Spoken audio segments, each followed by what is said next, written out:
Senhor nosso Deus, que privilégio nós temos de passarmos uma semana juntos para estudarmos a Tua Palavra. Nós queremos convidar a Tua presença conosco em todos os encontros, em todas as palestras, em todos os momentos. E neste momento nós entregamos em Tuas mãos, suplicando pelo derramamento do Espírito Santo, para que Ele possa iluminar a nossa mente, e eu peço por mim que o Senhor me dê capacidade de transmitir a Tua Palavra. É a nossa oração em nome de Jesus. Amém. Hoje nós vamos estar vendo o mito do profeta inflexível. Ok? Eu acredito que o próprio tema é sugestivo, já indica o que nós vamos estar falando durante esse momento. E de vários mitos que existem entre os adventistas do sétimo dia, eu acredito que este mito do profeta inflexível é um dos mais perigosos deles. Okay? Este mito faz com que Ellen White pareça uma profetisa inflexível de seus próprios escritos, e os seus verdadeiros seguidores são tão inflexíveis quanto ela no que eles julgam ser a interpretação correta de seus escritos. A conclusão, ou como se chega a este mito do profeta inflexível, a própria irmã White fala sobre isso em Mensagens Escolhidas, volume 3, na página 217, você pode acompanhar no slide. O espírito de profecia diz assim: meu espírito tem sido muito agitado quanto à ideia, e ela vai dizer qual é a ideia que tem agitado o espírito dela naquela época. Ora, a irmã White disse assim e assim. E a irmã White falou isto ou aquilo, e portanto procederemos de que forma? Exatamente de acordo com isso. Então nós podemos ver aqui que existem pessoas que reconhecem a autoridade profética de Ellen White e querem fazer a vontade de Deus, e eles citam a irmã White dizendo, ela escreveu isso, ela falou isso, portanto devemos proceder desta forma. Nós temos aí, na verdade, algo que pode ser louvável, uma disposição em fazer a vontade de Deus e, novamente, reconhecer a autoridade profética de Ellen White. Aí ela continua dizendo, Deus quer que todos nós tenhamos, qual é a próxima palavra? Equilíbrio. É por isso que ela estava perturbada em seu espírito, porque as pessoas estavam citando seus escritos, mas não estavam sendo equilibradas. E é claro que a fama acabava passando para ela do desequilíbrio daquelas pessoas, pois eles citavam os próprios escritos de Ellen White. E aí continua dizendo, e deseja que o que mais que Deus deseja que nós façamos?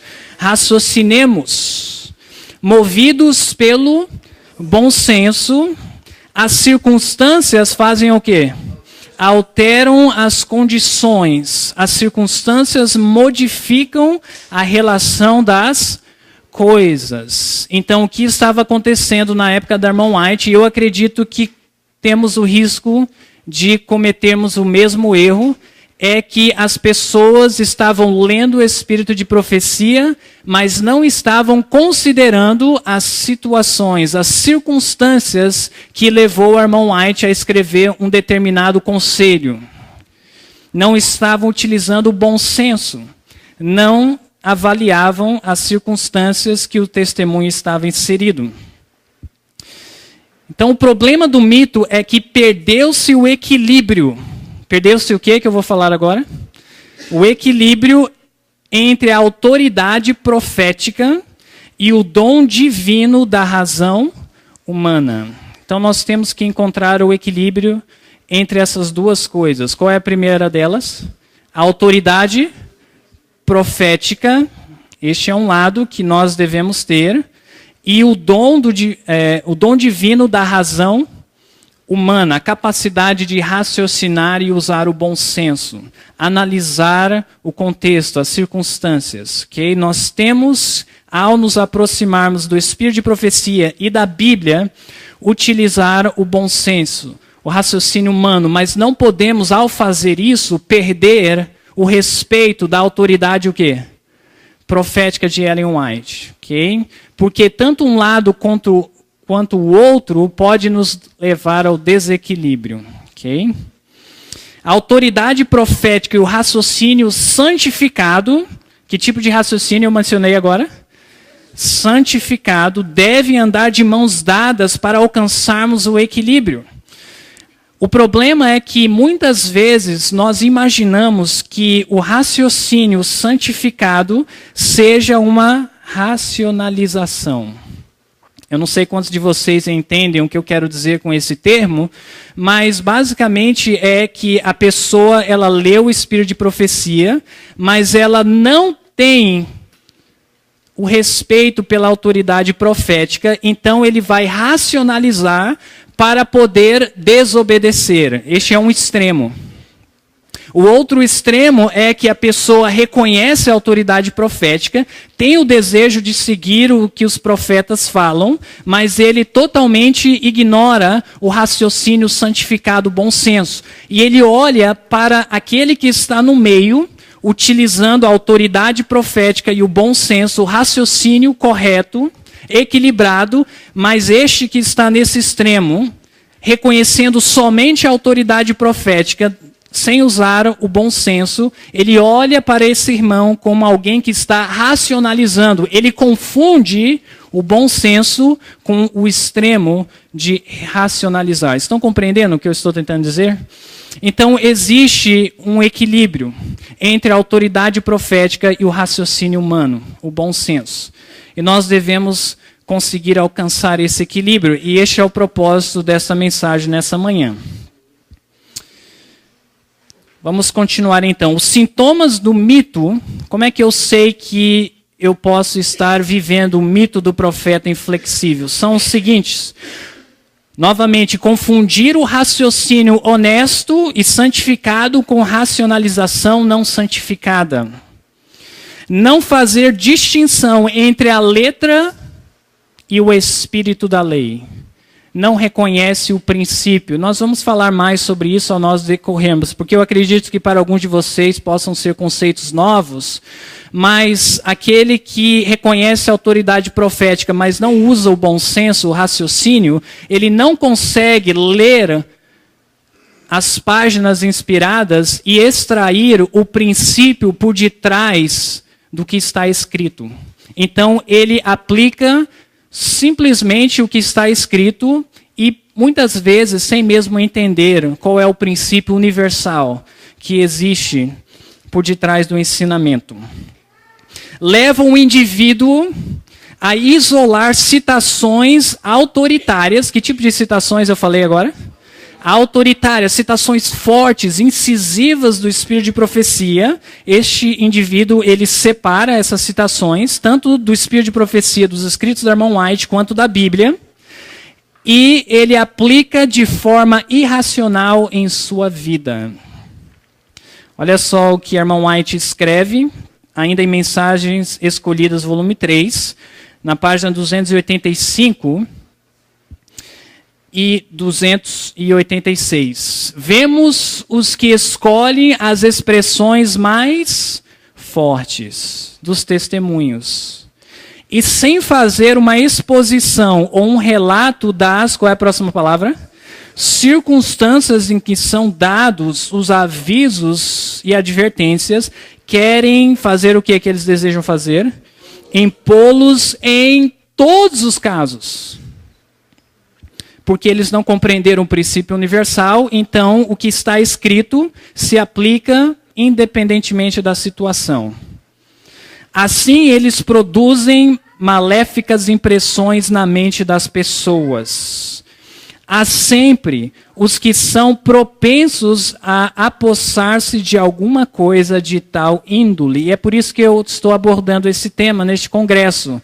Porque aqui diz que isto foi um caso isolado na época da irmã White, as pessoas não considerarem o contexto e não utilizarem o bom senso, foi isolado de forma alguma. Ali diz que sempre existem pessoas, que têm essa disposição, que possa ser usada por eles para prender as pessoas à rigorosa e severa prova. E que inserirão elementos de seu próprio, o que é que diz ali? Caráter nas reformas. O que isso quer dizer? Inserir características do seu próprio caráter em uma reforma. Em outras palavras, a sua própria disposição, o seu temperamento, a sua personalidade, a sua ênfase, a maneira que você vê, você coloca sobre as pessoas, ok? E se não for feita de forma equilibrada, coloca fardos pesados, rigorosos, provas severas sobre os irmãos como prova de fidelidade a Deus, escolhendo algumas coisas nos testemunhos, impõe-nas a todos, e em vez de fazer o quê? Ganhar almas, repelem-nas, causam divisões quando podiam e deviam promover harmonia. Okay? Então nós vemos que o mito, ele é real, do profeta inflexível entre os adventistas do sétimo dia. Não é um caso isolado que aconteceu na época da irmã White. Todos nós estamos sujeitos. E agora o nosso desafio é encontrar o equilíbrio entre a autoridade profética e o raciocínio santificado, o bom senso. E é claro que nós já podemos observar, o que nos ajuda é considerar as circunstâncias, os casos de onde o conselho está inserido. Olha só o que nós podemos extrair dessa citação. Aqui está: escolhem expressões fortes do espírito de profecia, não fazem uma exposição das circunstâncias que os avisos e advertências são dadas, aplicam o texto para todos os casos, colocam fardos desnecessários sobre as pessoas, sempre existirão pessoas propensas para esse tipo de erros, inserem elementos de seu caráter nas reformas, trazem o opróbrio para a causa de Deus, afastam almas de Cristo, causam divisões na igreja, deixam de promover a harmonia. Okay? Os resultados do mito são o seguinte: vergonha para a causa de Deus, acabamos, como nós lemos, trazendo opróbrio para a causa de Deus, porque o mito distorce o caráter de quem? De Deus, ok? Quando nós aplicamos mal os conselhos inspirados, nós acabamos representando de uma forma equivocada o que Deus escreveu, e obviamente o caráter dele é denegrido. Destrói a integridade do profeta.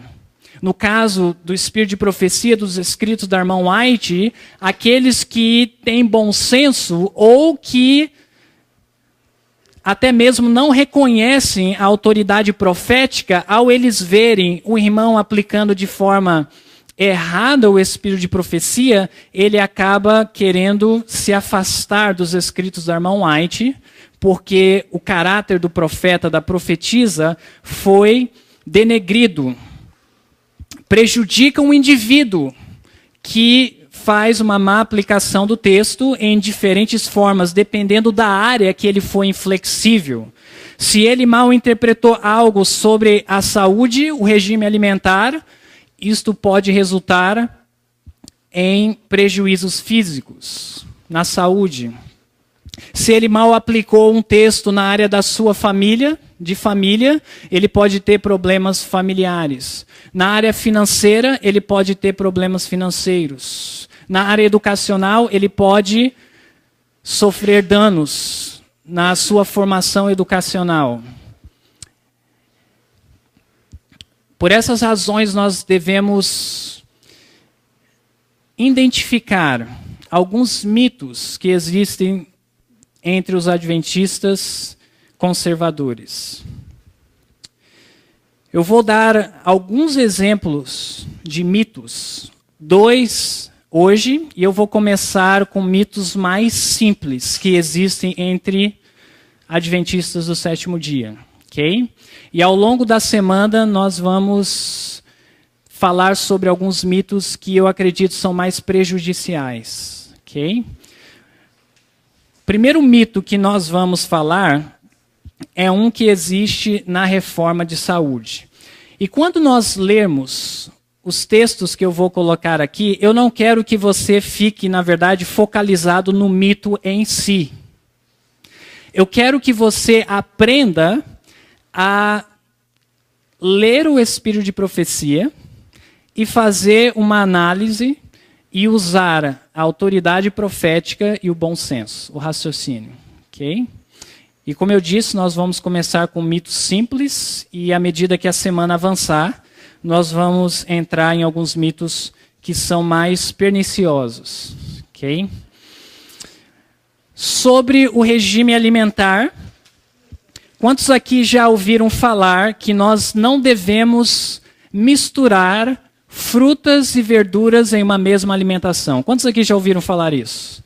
Que a maioria de vocês já ouviram falar que nós não devemos misturar frutas e verduras em uma mesma alimentação. A irmã White tem uma série de textos sobre isso, mas eu gostaria de mencionar pelo menos 2 deles, que diz assim, o primeiro deles: se quisermos conservar a melhor saúde, devemos, qual é a próxima palavra? Evitar comer verduras e frutas na mesma refeição. Agora note o que ela diz, que faz parte do contexto, ok? Caso o estômago seja fraco, ok? Isso é muito importante. Nós não podemos fazer de conta que esta frase não existe, ok? Caso o estômago seja fraco, haverá perturbação, o cérebro ficará confuso e incapaz de exercer esforço mental. Que isso está em Conselhos sobre o Regime Alimentar, página 395. Nós vamos ler um outro texto que ela fala sobre frutas e verduras, mas nós já podemos ver neste texto, utilizando a própria frase, ok? E usando o raciocínio e reconhecendo a autoridade profética, que o princípio aqui por detrás é nós termos saúde, uma mente clara, okay? Uma percepção aguçada. E aí ela diz que se nós quisermos atingir o melhor em nossa saúde, o melhor seria evitar. Por que seria o melhor evitar? Porque tem algumas pessoas que têm o que na sua digestão? Uma digestão de que tipo? Ok, aqui diz, um estômago fraco, sensível, mais propenso à fermentação. E aí ela diz que o ideal seria evitar, né? Devido a haver pessoas com estômago fraco, a mistura de frutas e verduras em uma mesma alimentação. Um outro texto, ela diz assim, Ciência do Bom Viver, 299 e página 300, não é bom comer verduras e frutas na mesma refeição, se a digestão é o quê? Deficiente. O uso de ambas ocasionará com frequência perturbação, incapacitando para o esforço mental. Nas 2 citações que ela fala sobre não misturar frutas e verduras, ela menciona que o princípio é uma mente clara, saúde, e ela diz que se aplica principalmente a que tipos de pessoas? Pessoas de digestão fraca, ok? Deficiente. Então nós não podemos não misturar frutas e verduras como se fosse um teste de fidelidade a Deus a todas as pessoas, ok? Mas nós deveríamos conhecer o nosso próprio corpo e saber o que nos faz bem e o que não nos faz bem em certas misturas de alimentos. Olha só, a irmã White falando sobre como nós encontrarmos um equilíbrio alimentar, ao nós estarmos estudando os seus escritos, ela diz, no uso dos alimentos, devemos exercer, o que nós devemos exercer? Discernimento e bom senso, ok? Os mesmos termos que nós temos visto em relação à interpretação de seus escritos em geral. Ao percebermos que certo alimento não nos convém, não precisamos escrever cartas de consulta para aprender a causa do distúrbio. Em outras palavras, qualquer alimento que nos causa indigestão ou azia, qualquer coisa que nós percebemos que realmente não nos faz bem, como no próprio caso da irmã White, Alguns de vocês conhecem a citação que ela diz que um determinado alimento sempre causava azia nela. Quem lembra qual era o alimento? Ok, feijões, né? É interessante que eu encontro vários irmãos que são bem estritos em não misturar frutas e verduras porque causa fermentação, ok? Pode dar azia, mas muitas pessoas eu tenho visto que quando come feijão ou muito feijão, ela tem fermentação, ela tem azia, mas como nós somos brasileiros, não toque no nosso feijão, né? Ok, aí continua ali. No uso dos alimentos devemos exercer discernimento e bom senso. Ao percebermos que certo alimento não nos convém, não precisamos escrever cartas de consulta para aprendermos a causa do distúrbio. Mudemos a dieta, usemos menor quantidade de alguns alimentos, ou seja, alguns alimentos nem precisa você se abster por completo. Se você perceber que em grande quantidade te faz mal, isso não significa agora que é para o irmão A, para o irmão B, para o irmão C, mas significa que você precisa fazer ajustes na sua dieta alimentar, ok? Para alcançar uma melhor saúde, uma melhor digestão, uma mente clara. Experimentemos outras preparações, logo saberemos o efeito que sobre nós tem certas combinações. Como seres inteligentes, estudemos individualmente os princípios e usemos a nossa experiência e discernimento para decidir quanto a que alimento mais nos convém. Okay? Muito bem, vamos falar sobre um outro mito, e eu volto a reforçar. Eu quero que os irmãos, ao nós estudarmos sobre este próximo mito, tente absorver a forma que nós analisamos os textos para sabermos a melhor forma de aplicar em nossa vida. Okay? Certas coisas do espírito de profecia funcionam para alguns, mas não para outros. É o que nós vamos ver neste próximo mito. Quantos aqui já ouviram falar que nós não podemos ter filhos nos últimos dias? Alguém aqui já ouviu falar sobre isso? Ok? Menos pessoas levantaram as mãos. Mas também é comum entre adventistas do sétimo dia chegar à conclusão que é um erro, é um pecado nós termos filhos nos últimos dias. Vários irmãos já vieram até mim me perguntar se é correto, e a resposta não é nem sim nem não. É o que nós vamos ver agora, ok? Se vocês esperam que eu vou dizer que sim, eu não vou dizer que sim. Se vocês esperam que eu vou dizer que não, também não vou dizer que não. Porque os casos alteram.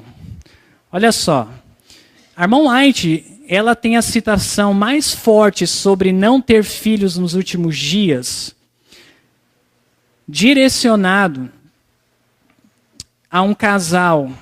O nome da esposa era Adélia e o esposo Isaac Van Horn. Não sei quantos de vocês já ouviram falar deste casal. Adélia era obreira bíblica, ajudava o seu esposo no campo missionário. Ela era extremamente ativa na obra de ganhar almas, obreira integral, ok? Para a igreja adventista do sétimo dia. Seu esposo era evangelista, ok? Eles por um tempo trabalharam com a irmã White, principalmente a Adélia, foi secretária da irmã White.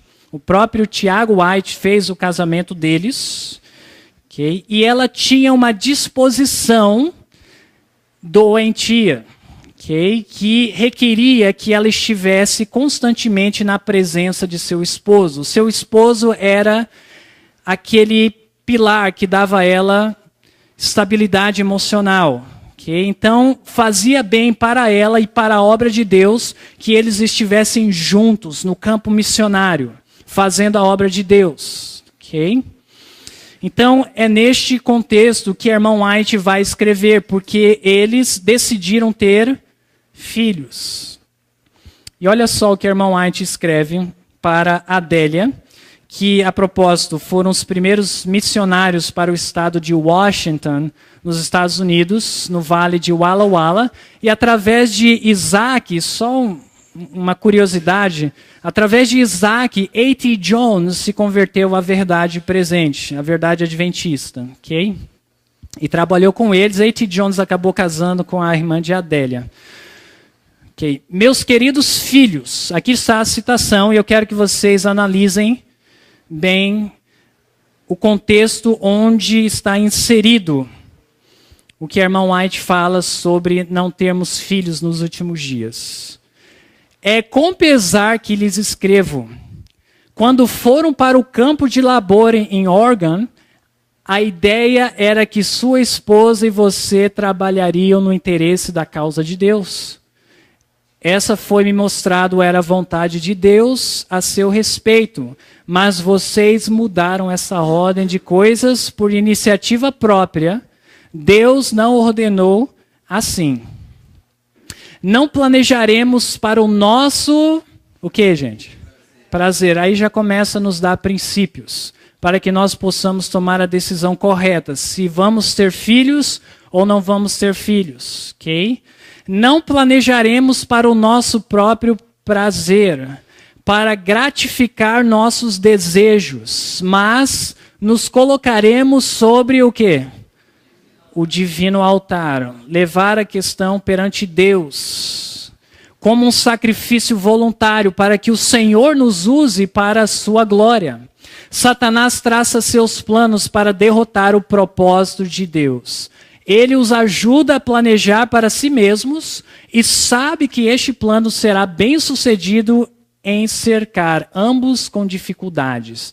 Não só fazendo o quê? No caso deles, roubando de Deus os labores de Adélia, mas em grande parte do irmão Van Horn também, porque nós vamos ver mais tarde que porque Adélia teve filhos e ela tinha uma disposição depressiva e doentia, isso requeriu tempo do seu esposo, que deveria estar no campo missionário, ficando em casa para ajudar a sua esposa. Continuando. Deus deu a Adélia, o que a Adélia tinha? Talentos superiores. E no contexto, ela está falando de talentos para trazer almas para Jesus, dar estudos bíblicos, alcançar o coração do povo. Exercidos na obra da conquista de almas para Jesus teriam sido plenamente exitosos. Vocês entraram numa área que Deus não podia aprovar e não aprovou. Adélia era uma pessoa tímida, sentia profundamente a dor, desanimava com facilidade. Satanás pôde controlar seus sentimentos, fazendo com que fosse necessário que seu esposo tivesse com ela e com que ela se sentisse melindrada, caso ele não estivesse sempre presente a socorrê-la. A obra da associação foi lastimavelmente negligenciada. Aqui nós podemos ver um outro princípio a nós analisarmos. Se a obra que nós estamos fazendo para Deus vai ser negligenciada, ok? Na realidade, não é prudente ter filhos. Aí está a frase que tem feito muitos adventistas acreditarem que nós não podemos, em nenhuma circunstância, ter filhos nesses últimos dias, ok? Então, a frase que ela coloca de uma forma abrangente, generalizada, está inserida no contexto de Adélia e Isaac Van Horn, que eles erraram em ter filhos quando eram produtivos no campo missionário. O tempo é curto, e aí ela diz, os perigos dos últimos dias estão... Aqui está uma razão adicional do porquê nós não devemos, de forma geral, ter filhos nos últimos dias. Por causa dos perigos dos últimos dias que sobrepõem o que já passou nesta terra para os filhos de Deus. E as criancinhas, em grande parte, serão levadas ou vão morrer antes disso. Se homens e mulheres, note, ela volta para o contexto, condições de trabalhar para Deus, no caso de Adélia, com talentos especiais, considerassem que, enquanto se agradam a si mesmo, tendo criancinhas e cuidando delas, poderiam trabalhar ensinando o caminho da salvação. Adélia, meu coração se condói porque você fracassou, porque você roubou a Deus. O trabalho é grandemente negligenciado. Uma citação como essa, ela não pode ser colocada de lado. E merece a nossa profunda atenção, porque é uma decisão séria. A decisão do casamento é uma decisão seríssima. A decisão de colocar uma vida no mundo, eu diria que é mais séria ainda. E nós, como povo de Deus, temos luz a respeito disso, e nós devemos colocar tudo no altar de Deus, orar, buscando a sabedoria de Deus, sabendo que existem perigos nos últimos dias que não existiram antes. E merece a nossa profunda atenção e consideração. Será que é só isso que a irmã White falou sobre termos filhos nos últimos dias? De forma alguma. Ela faz outras afirmações também que eu gostaria que vocês vissem. Sobre pessoas que são chamadas para campos missionários onde não tem presença adventista. Okay? Campos novos, campos difíceis, distantes. Aqui diz assim: ao enviarem-se missionários a que tipo de campos? Distantes. Devem ser selecionados homens que saibam economizar. Aqui nós já vemos que é uma das razões de não termos filhos ou não termos muitos filhos. A questão da economia, da mordomia cristã. Okay? Principalmente na fase pioneira da igreja, onde não existia um sistema tão organizado para a manutenção dos obreiros. Okay? Que não tenham família grande e que, compreendendo a brevidade do tempo e a grande obra a ser realizada, não farão o quê? Encherão de filhos o lar, mas se conservarão livres, tanto quanto possível, de tudo que lhes desvia a mente de sua obra.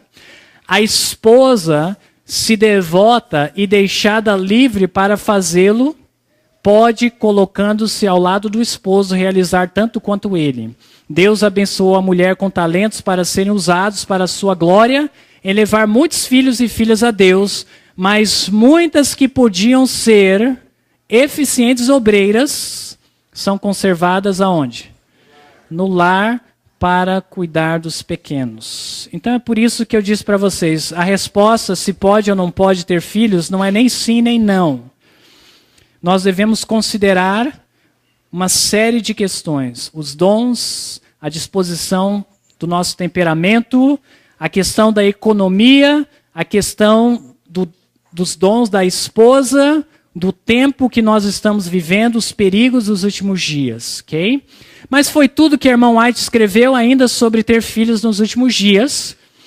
Em 1899, eu coloquei a data ali para vocês, porque quando ela deu aquele conselho para Adélia, aquele conselho foi em 1874. Deixa eu certificar que você grava essas duas datas. Qual foi a data do conselho para Adélia? O ano? 1874, ok? E aí, em 1899, obviamente, estamos ainda mais próximos do tempo do fim, ela dá conselhos gerais sobre mulheres que estão grávidas ou que têm filhos. Toda mulher prestes a tornar-se o quê? Mãe, seja qual for o seu ambiente, deve animar constantemente uma disposição feliz, alegre e contente. Não é o meu objetivo em colocar essa citação aqui, de nós estudarmos o que ela falou para as mães ou para mulheres que estão prestes a ser mães. Meu objetivo em colocar essa citação aqui é você ver que mesmo depois do conselho dado a Adélia, ela estava prestando conselhos para mulheres que estavam prestes a ser mães, de como elas deveriam proceder para que pudessem ter o maior êxito na criação de seus filhos. Ok? Mas ainda não para por aí. Olha só o que ela fala em relação a ainda ter filhos nos últimos dias, antes de aumentar a família, devem pensar se Deus é o quê, gente? Glorificado ou desonrado com trazerem filhos ao mundo. Devem considerar com calma que, o que diz aqui? Provisões podem ser feitas para os filhos. Em outras palavras, você vai conseguir sustentar a sua família? Se você vai ter um filho, ou se você vai ter 4 filhos, 6 filhos, você tem condição de sustentar a sua família? E não só de sustentar, mas de educá-los devidamente? Não tem direito de os porem no mundo para serem uma carga aos outros, para que os pais, né, os avós, no caso, venham a criá-los ou sustentá-los, ou de alguma outra forma ser um peso para a igreja, esperar com que a igreja venha prestar auxílio, porque você decidiu ter filhos e agora você não pode sustentá-los. Ali continua. Tem eles um meio de vida em que podem confiar quanto ao sustento da família, de maneira a não se tornarem pesados a outros? Olha só essa palavrinha aqui. Qual é a palavra? Faz toda a diferença. Faz toda a diferença. E ela está falando para pais que estavam vivendo nos últimos dias, ou no caso que estão, porque serve para nós. Se o não têm, cometem um crime em trazer filhos ao mundo para sofrerem por falta do necessário cuidado, alimento e vestuário. Conselho sobre Saúde, página 75. Esta palavra se, naturalmente, traz uma abertura. Ela é condicional. Se você não tem como sustentar, não deveria ter filhos. Mas se tem como sustentar, pode ser que seja da vontade de Deus que você tenha filhos. Pode ser que não ainda. O dinheiro não é tudo. Pode ser que para alguns a experiência de Enoque seja necessário nesses últimos dias. Quantos já leram aqui que Enoque andou com Deus depois que ele teve o primeiro filho? Algumas mãos se levantaram. E nós sabemos que Enoque é um tipo daqueles que serão transladados nos últimos dias. Ok? Mas ainda não é tudo o que ela escreveu sobre ter filhos. Ok? Existem outros questionamentos que nós devemos fazer. Em 1903, qual foi a data que ela deu conselhos a Adélia? 1874. E agora nós estamos em 1903. Ela escreveu o seguinte: antes de tomar sobre si as responsabilidades da... Então existe algo a se fazer antes de tomar essa decisão, ok? Ou seja, ela não elimina a possibilidade de tomar essa responsabilidade, mas ela é seríssima. E ali diz... ou maternidade, homens e mulheres devem familiarizar-se com as leis do desenvolvimento físico, conhecer as leis de saúde, as leis do corpo humano, para que nós venhamos a proporcionar saúde aos nossos filhos. Com a fisiologia e saúde, as influências, o que, gente? Pré-natais, porque isso vai trazer disposição ao seu filho, se você não cuidar das influências pré-natais. E o Espírito de Profecia tem uma série de conselhos sobre influências pré-natais, sobre a saúde das crianças, com as leis da hereditariedade. Se os pais são doentes, uma doença que provavelmente vai afetar a sua prole, ele deveria reconsiderar a decisão de ter filhos. Sanidade, vestuário, exercício, tratamento de doenças sem o uso de medicamentos, para que se use medicamentos simplesmente em emergências. Devem também compreender as leis do desenvolvimento mental e do ensino moral. Você conseguiu ver nessa citação a seriedade de ter filhos? Sim ou não? É uma responsabilidade. Ao mesmo tempo, você conseguiu ver que ela não fechou questão? Que ela deu uma abertura para aqueles que são chamados para a paternidade e a maternidade? Não resta dúvidas, ok? Nós temos que fazer também outras observações quando nós estudamos o Espírito de Profecia. Note com cuidado essas observações. Ellen G. White, depois de ela ter casado, ela teve filhos após o grande desapontamento, quando o sentimento da eminente volta de Jesus estava no auge. Alguns entre os adventistas até mesmo marcaram novas datas. Okay? É claro que no caso de Ellen White, Tiago White e os principais pioneiros da igreja não cometeram este erro. Mas ela teve filhos mesmo depois do grande desapontamento. William White, o terceiro filho da irmã White, que foi seu assistente muitos anos, pastor respeitado no meio adventista, teve 2 filhos com a sua primeira esposa, e depois que ela faleceu, teve mais 5 filhos com a segunda esposa, e o primeiro filho com a segunda esposa foi em 1895. Lembra que data foi o conselho para a Adélia? 1874, ok? E não existe evidência de nenhuma repreensão para William White, de sua mãe, por ter tido 7 filhos nos últimos dias. Devemos analisar o contexto mais amplo dos escritos do Espírito de Profecia, de Ellen White. Ela escreveu vários livros e artigos relacionados à educação de filhos. Sim ou não? Alguns dos livros que nós temos dela sobre educação de filhos, criação de filhos, influências pré-natais, é o livro Educação, Fundamentos da Educação Cristã, O Lar Adventista, Conselhos aos pais, professores e estudantes, Conselhos sobre educação, Orientação da criança, etc.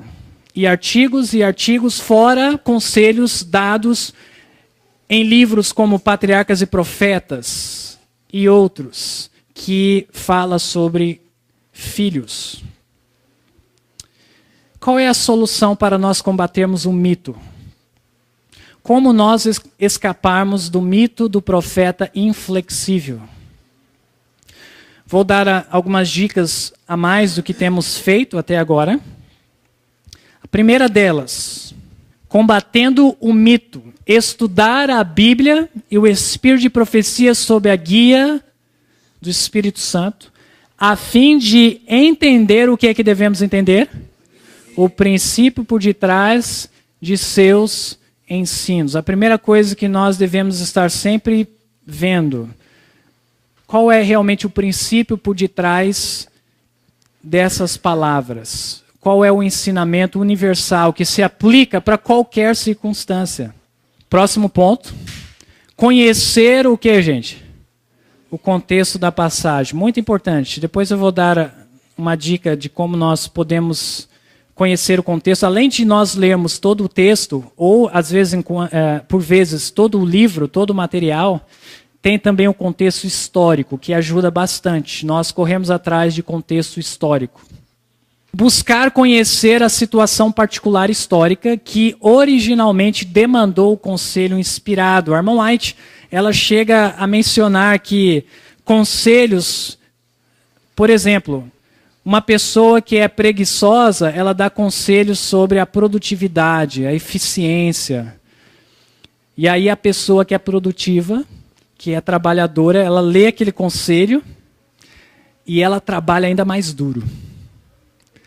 E aí, por outro lado, nós temos conselhos para pessoas produtivas, trabalhadoras, dizendo que devemos descansar, devemos ter recreação, não devemos nos consumir no trabalho. E aí a pessoa preguiçosa lê o conselho e diz, aquilo é para mim.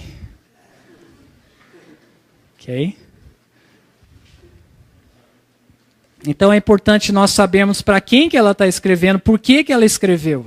Buscar conhecer a situação presente.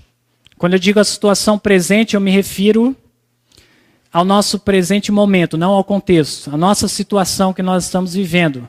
Para saber melhor, o melhor método de aplicar o princípio universal. Ok?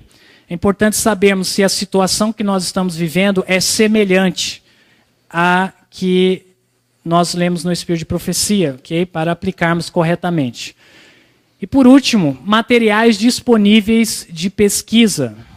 Vou dar alguns materiais aqui para vocês. A Bíblia e livros do Espírito de Profecia, nós temos vários traduzidos em português. CD-ROM do Espírito de Profecia. Quantos aqui têm acesso ao CD-ROM da irmã White, do Espírito de Profecia? Okay? Poucas pessoas têm, mas é também uma ferramenta muito útil para fazermos pesquisas e conhecermos as situações, o contexto que nós podemos ver uma certa citação em uma apresentação, em algum artigo, e nós podemos recorrer a este material. Website centrowhite.org.br, em inglês é whitestate, okay, .org. Então a igreja ela disponibiliza materiais sobre diversos tópicos do Espírito de Profecia e por vezes em algum desses artigos, desses tópicos, eles disponibilizam o contexto histórico que demandou o conselho. Uma grande fonte de pesquisa também. Então, se você está tendo problema com um determinado tópico na sua vida ou na sua igreja, você pode também dar uma olhada se você encontra algum artigo no Centro White sobre o que o Espírito de Profecia e a Bíblia fala. O Comentário Bíblico Adventista, uma grande fonte, principalmente, eu particularmente gosto de utilizar para contextos históricos dos livros da Bíblia, que nos ajuda a entender por que Paulo, por exemplo, pediu para as mulheres cobrirem as suas cabeças, para que nós não agora leiamos na Bíblia e venhamos com a cabeça coberta. Será que tinha um contexto que demandou aquele conselho sobre tamanho de cortes de cabelo e por aí vai, né? Livros que retratam a história da Igreja Adventista do Sétimo Dia e teológico de autores, note que eu coloquei a palavra diversificados. Eu gosto de utilizar autores diversificados porque nos dá uma visão mais ampla do assunto, ok? Eu tenho pessoas que às vezes participam da minha classe de Apocalipse e eles perguntam, existe um material que nós podemos encontrar este conteúdo? Eu digo para eles, existe, mas é um pouco aqui, um pouco ali, um pouco lá. E aí nós vamos juntando, né? E fazendo um estudo sistemático, ok? Nosso objetivo é construir a nossa casa sobre a rocha, ok? É um perigo nós construímos a nossa casa sobre a areia. E como nós construímos sobre a areia? Simplesmente confiando abertamente, ou eu poderia até mesmo dizer cegamente, em pregadores assim mesmo como eu, que estou apresentando para vocês, sem fazer o nosso trabalho de bereanos, de ir atrás, pesquisar, estudar, verificar, sob a influência do Espírito Santo, ok? Que Deus possa nos dar essa motivação de fazermos um estudo sistemático. Meus amigos, é muito mais fácil nós fazermos estudos superficiais, ouvirmos palestras. Hoje, com acesso ao YouTube, acesso à internet, nós temos uma série de materiais disponíveis para nós. E é muito mais fácil, ao invés de nós orarmos, pegarmos livros, fazermos um estudo demorado, sistemático, nós apertarmos lá um botão e assistimos uma palestra feita, pronta, mas nós corremos o risco de construirmos a nossa casa sobre a areia. Devemos reconhecer a autoridade profética. Não quero que vocês saiam daqui sem esta convicção que nós podemos e devemos confiar nos escritos de Ellen White. Devemos reconhecer que Deus nos dotou de capacidade de exercermos o raciocínio e o discernimento para chegarmos ao bom senso, até mesmo da sua palavra. Devemos discernir o princípio dentro do contexto que estamos lendo, para aplicar em nossa vida da forma apropriada. Meu apelo, meus irmãos, para nós é um estudo responsável da Bíblia e do Espírito de Profecia. Que Deus nos ajude. Nesse momento eu vou convidá-los a se colocarem de joelhos e nós vamos finalizar com uma oração. Senhor nosso Deus, nós agradecemos pela Tua presença em nosso meio. Também agradecemos pelos escritos de Ellen White que estão disponíveis para nós nesses últimos dias. E queremos suplicar por sabedoria para fazermos um estudo sistemático e responsável. Queremos também, Senhor, que Tu nos dê motivação para vencermos a preguiça espiritual, para nos colocarmos de joelhos, para pleitearmos contigo pela guia do Espírito Santo. Ensina-nos a construirmos a nossa casa sobre a rocha. É a nossa oração em nome de Jesus. Amém.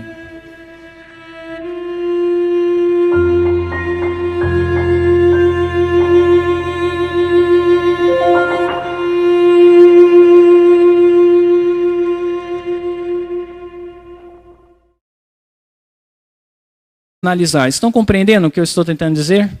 Então, existe um equilíbrio entre a autoridade profética e o raciocínio humano, o bom senso. E nós devemos conseguir alcançar esse equilíbrio, e este é o propósito dessa mensagem nessa manhã. Vamos continuar então. Os sintomas do mito, como é que eu sei que eu posso estar vivendo o mito do profeta inflexível? São os seguintes. Novamente, confundir o raciocínio honesto e santificado com racionalização não santificada. Não fazer distinção entre a letra e o espírito da lei. Não reconhece o princípio. Nós vamos falar mais sobre isso ao nós decorrermos, porque eu acredito que para alguns de vocês possam ser conceitos novos, mas aquele que reconhece a autoridade profética, mas não usa o bom senso, o raciocínio, ele não consegue ler as páginas inspiradas e extrair o princípio por detrás do que está escrito. Então, ele aplica simplesmente o que está escrito e muitas vezes sem mesmo entender qual é o princípio universal que existe por detrás do ensinamento. Leva o indivíduo a isolar citações autoritárias. Que tipo de citações eu falei agora? Autoritárias, citações fortes, incisivas do espírito de profecia. Este indivíduo, ele separa essas citações, tanto do espírito de profecia dos escritos da irmã White, quanto da Bíblia. E a conclusão, ou como se chega a este mito do profeta inflexível, a própria irmã White fala sobre isso em Mensagens Escolhidas, volume 3, na página 217, você pode acompanhar no slide. O espírito de profecia diz assim: meu espírito tem sido muito agitado quanto à ideia, e ela vai dizer qual é a ideia que tem agitado o espírito dela naquela época. Ora, a irmã White disse assim e assim, e a irmã White falou isto ou aquilo, e portanto procederemos de que forma? Exatamente de acordo com isso. Então nós podemos ver aqui que existem pessoas que reconhecem a autoridade profética de Ellen White e querem fazer a vontade de Deus, e eles citam a irmã White dizendo, ela escreveu isso, ela falou isso, portanto devemos proceder desta forma. Nós temos aí, na verdade, algo que pode ser louvável, uma disposição em fazer a vontade de Deus e, novamente, reconhecer a autoridade profética de Ellen White. Aí ela continua dizendo, Deus quer que todos nós tenhamos, qual é a próxima palavra? Equilíbrio. É por isso que ela estava perturbada em seu espírito, porque as pessoas estavam citando seus escritos, mas não estavam sendo equilibradas. E é claro que a fama acabava passando para ela do desequilíbrio daquelas pessoas, pois eles citavam os próprios escritos de Ellen White. E aí continua dizendo, e deseja que o que mais que Deus deseja que nós façamos? Raciocinemos, Movidos pelo bom senso, as circunstâncias fazem o quê? Alteram as condições. As circunstâncias modificam a relação das coisas. Então, o que estava acontecendo na época da irmã White, eu acredito que temos o risco de cometermos o mesmo erro, é que as pessoas estavam lendo o espírito de profecia, mas não estavam considerando as situações, as circunstâncias que levou a irmã White a escrever um determinado conselho. Não estavam utilizando o bom senso, não avaliavam as circunstâncias que o testemunho estava inserido. Então, o problema do mito é que perdeu-se o equilíbrio. Perdeu-se o que eu vou falar agora? O equilíbrio entre a autoridade profética e o dom divino da razão humana. Então, nós temos que encontrar o equilíbrio entre essas duas coisas. Qual é a primeira delas? A autoridade profética. Este é um lado que nós devemos ter. E o dom divino da razão humana, a capacidade de raciocinar e usar o bom senso, analisar o contexto, as circunstâncias. Okay? Nós temos, ao nos aproximarmos do espírito de profecia e da Bíblia, utilizar o bom senso, o raciocínio humano, mas não podemos, ao fazer isso, perder o respeito da autoridade o quê? Profética de Ellen White. Okay? Porque tanto um lado quanto o outro pode nos levar ao desequilíbrio. Okay? A autoridade profética e o raciocínio santificado, que tipo de raciocínio eu mencionei agora? Santificado, devem andar de mãos dadas para alcançarmos o equilíbrio. O problema é que muitas vezes nós imaginamos que o raciocínio santificado seja uma racionalização. Eu não sei quantos de vocês entendem o que eu quero dizer com esse termo, mas basicamente é que a pessoa ela lê o espírito de profecia, mas ela não tem o respeito pela autoridade profética, então ele vai racionalizar para poder desobedecer. Este é um extremo.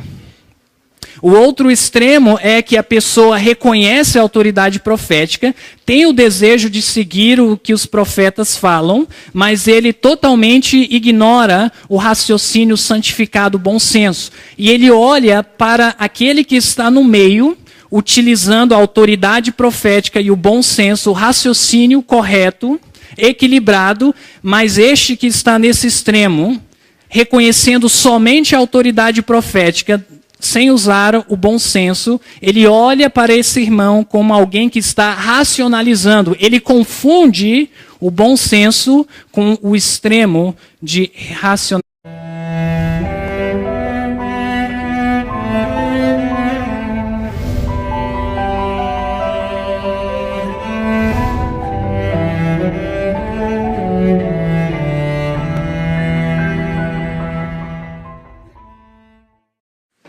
Senhor nosso Deus, que privilégio nós temos de passarmos uma semana juntos para estudarmos a Tua Palavra. Nós queremos convidar a Tua presença conosco em todos os encontros, em todas as palestras, em todos os momentos. E neste momento nós entregamos em Tuas mãos, suplicando pelo derramamento do Espírito Santo, para que Ele possa iluminar a nossa mente, e eu peço por mim que o Senhor me dê capacidade de transmitir a Tua Palavra. É a nossa oração em nome de Jesus. Amém. Hoje nós vamos estar vendo o mito do profeta inflexível. Okay? Eu acredito que o próprio tema é sugestivo, já indica o que nós vamos estar falando durante esse momento. E de vários mitos que existem entre os adventistas do sétimo dia, eu acredito que este mito do profeta inflexível é um dos mais perigosos deles. Okay? Este mito faz com que Ellen White pareça uma profetisa inflexível de seus próprios escritos, e os seus verdadeiros seguidores são tão inflexíveis quanto ela no que eles julgam ser a interpretação correta de seus escritos.